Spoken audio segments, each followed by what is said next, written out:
Dior cushion covers, floors laid with Versace and Italian marble, mirrors with gold trim. This luxurious bungalow in Chennai, once the hub of conman Sukesh Chandrasekhar's illegal activities, has run to ruin. Sukesh, now in Tihar jail for an extortion case, first gained notoriety back in 2017 for actually promising to secure Tamil Nadu's AIADMK's two-leaf symbol for TTV Dinakaran for a hefty fee of 200 crore rupees.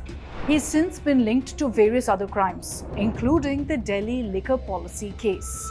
Now, several investigative agencies probed and raided locations linked to Sukesh Chandrasekhar over the last many years, and they identified this palace-like residence near Chennai. This is adjacent to the beach as the place from where Sukesh operated his network, facilitating his rise from a small-time conman involved in illegal activities to someone capable of influencing ministers, of influencing and conning high-end businessmen.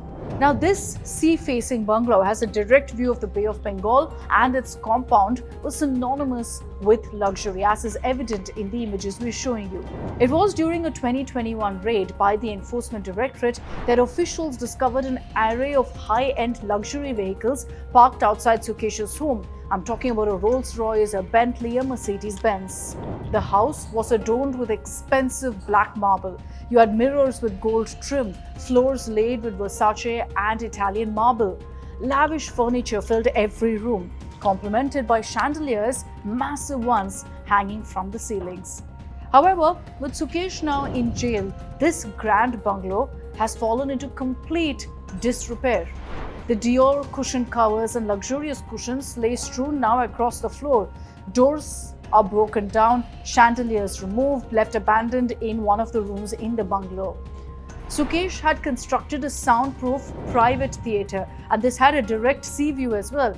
Plush seats had the initials LS, all of it now covered in dust. The two-storied house had wall stripes, false ceilings, all of it torn apart, but the elevator, which is gold painted, remains intact because, of course, it remains shut and nobody's using it. Inside, everything's been ransacked, save for a glass maple syrup artwork which hangs right through the house and a horse-faced artifact, silent witnesses perhaps to Sukesh's ill-gotten wealth amassed through numerous crimes. For more informative videos like this, keep watching India Today News Mo.